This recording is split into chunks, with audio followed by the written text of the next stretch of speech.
Hi guys, welcome back to the channel. Today we got some random things going on around the 340i, mainly just maintenance stuff and some performance modifications. So first thing we have on deck is basically 305 mod. So basically, if you guys are planning to run in 305, there's some modifications you have to do inside your fender liner for it to fit properly. I know for a fact on the F30 stock body, you can't really fit 305s unless you have to raise it, take off the fender liner, but we're going to get into detail on what has to be done to accomplish this look. But just a quick preview, you basically have to remove your whole entire fender liner, install some coilovers and max it out. You can see how that thing is maxed out already. And this cable right here, this little evap fuel line thing, rubs and it hits. As you can see, it actually is hitting, so just like that. So it's better off to always just kind of like move it aside, move it forward or so like that. So just kind of be on the smarter side, but we'll get into more detail on that. But today we do have some performance modifications. Shout out to BIMMER Network for providing such an awesome product. But here we are going to be installing some BIMMER Network coil packs for the car. We're going to be turning up a lot of power on the car, so we got to make sure that a lot of high ignition or high stress areas are changed. And these are the OEM coil packs that came with the car. And the motor has over 100,000 miles now, so I think they're long overdue. I haven't got a check engine light. My car has never misfired because of the coil pack. So, but just to do so, and this has a little engine dress up, I got some red BIMMER Network coil packs. So pretty excited to install that. I'll show you guys how to install it pretty quick and easy. We do have some spark plugs coming in as well, but for the spark plug install, it's pretty much the same thing as installing the coil packs. It's just that you need a socket to remove it. But these are the tools you're pretty much going to be needing. Just a bunch of socket set. It's mainly just a bunch of e-sockets. We've got different size e-sockets right here, and then a couple 10 mils, 8 mils, and yeah. So I'm gonna get started on taking all these plastic covers off, starting this one, and yeah, I'll do a quick little time lapse.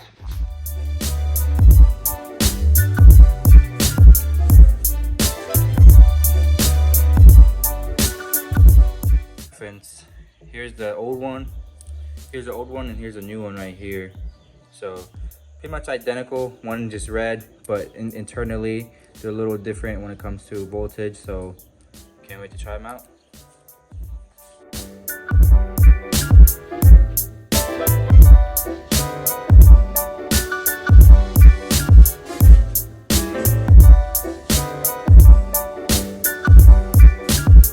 All right, so got all the coil packs installed. Pretty self-explanatory. Here they are.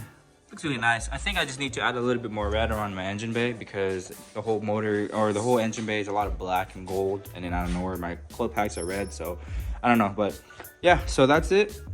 We're gonna go check on my brother here. He's the one that's kind of working on that little modification that you guys had to do.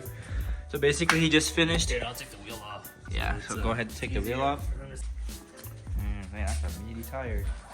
Fresh new Mickeys on that thing. Here's what you have to do to run 305. So basically on this, the passenger rear side, this is the hose or evap. I think it's a fuel line or evap. I'm not sure. But I'm not really sure what that goes for, but we believe that it's just an evap. We're gonna look into it more, but so this needs to move because it's clip on these clips right here. So what I had to do is I had to remove it from this clip, especially this black one, and then put it in the back. Same thing right there. Same, and this one as well. And also right here is when you're gonna have a more like the clearance issue if you remove it. So what I had to do is I had to drill on his this brace bar, just a small one, so I can fit a zip tie through. So basically, so I can move this hose part this way, because with the wheel on, this side is more like where you have all the clearance, and right here as well I put a zip tie right here so everything stays in place going that way. So that's basically how he fixed it. You just kind of see how he has his set up. So he's running the Nitto NT55R2s on his car. No issues. You know, we do rub a little bit, but only when we hit major bumps. But for my car, we do just need to pull the fender a little bit, and I'll kind of give it'll fix our issue. But other than that, yeah, we'll go ahead and get the car started up. Okay, so we got the car started.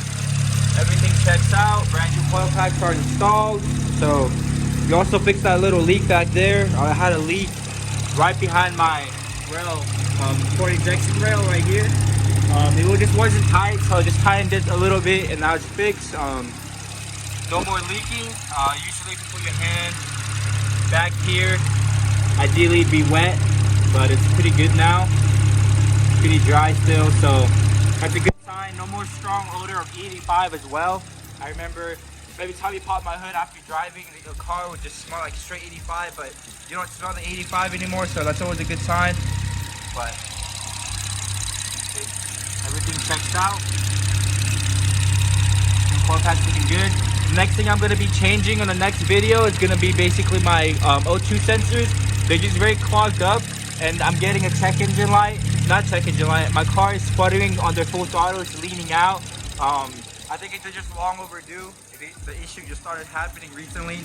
Nothing major, pretty easy. That'll be our next video. They're just right there, as you can see. So stay tuned for that video, how to change your O2 sensor. But other than that, the car is good. We went ahead and fixed the modification.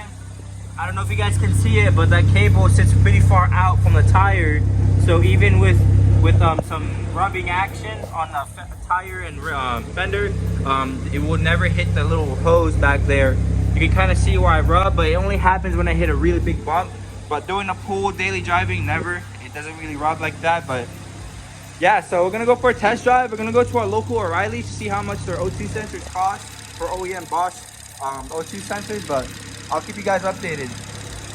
So I forgot to make an outro for the video, but basically we have the coil pack installed, everything is all good, but we had to get, we couldn't find O2 sensors at O'Reilly's, basically because they had a long wait. I wasn't trying to wait, so I'm probably going to go to BMW tomorrow morning, but other than that, the car is fine. I have new coil packs, but here's the intro, so thanks for watching. Looking at the camera right here, but I'm like, damn. But thanks for watching. Don't forget to like, comment, subscribe. Let me know if you guys want anything from me, any content wise. I'm gonna be going to a meet later today, so for tomorrow's video or maybe the day after, hopefully it's a car meet video or something like that. But other than that, peace.